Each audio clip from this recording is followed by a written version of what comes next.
Can we make predictions about treatment outcomes? Perhaps. And can we as dentists prevent sleep apnea? These are the questions I want to investigate today. That's the classic sleep apnea patient. He's in cardiorespiratory failure. He has severe daytime somnolence. And in the 1970s, they discovered this was due to sleep apnea. So this is a relatively new discovery in terms of the number of years it's been around. So where does the airway collapse? Here are the structures where everyone's familiar with from Anatomy 101. We've got the soft palate. Soft palate hangs down. Base of tongue is here. Epiglottis. Okay, up in here is called the velopharynx. Velopharynx, or the nasopharynx, is another term for that. All the airway behind the soft palate is the nasopharynx. And then we've got the oropharynx, which is the gap between the tip of the uvula and the epiglottis. That's the oropharynx. And 53%, the majority of patients, collapse in a combination of the tongue and soft palate. So this is what you get when you have a floppy pharynx. This is what happens. This is just snoring.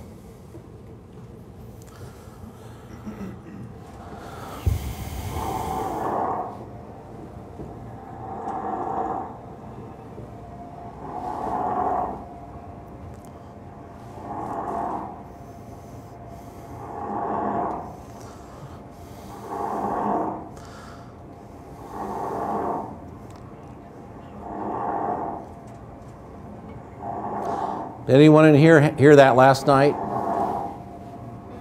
That coming out of your rooms?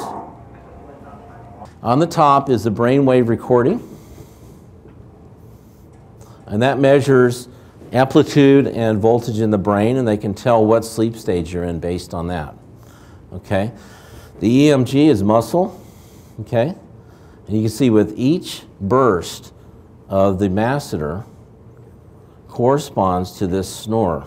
This lack of flow. This is the flow of air, and the normal breathing curve looks like this, up, down, and you can see the top is cut off. So this is,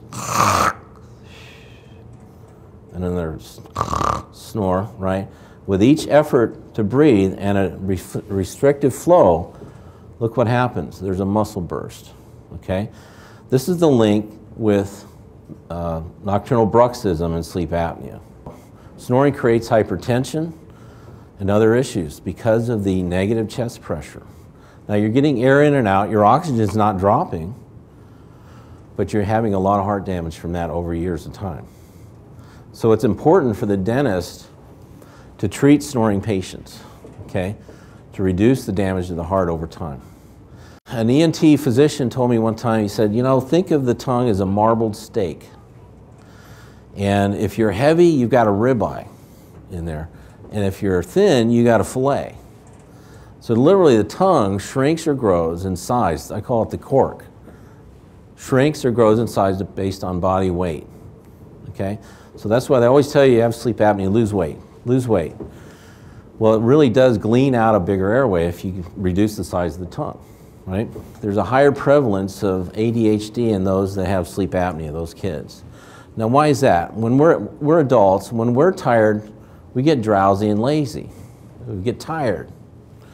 When kids have sleep apnea, they get hyperactive. They try and stay awake. They disrupt. Oftentimes, we'll start out with snoring, and now we're snoring louder, and now we have some interruptions in the breathing, and now we have apnea. So there's a progression of disease down a continuum. And here you can see a patient, same situation as before, general anesthesia.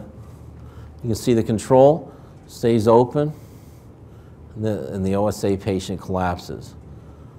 So there's some transition from here to here that we don't really understand. OSA seems to worsen with time. You will have a happy patient if they're less tired, and you will protect them over time. You may not have a perfect result, but you're going to buy them life years. By that I mean they would have died sooner if you'd done nothing.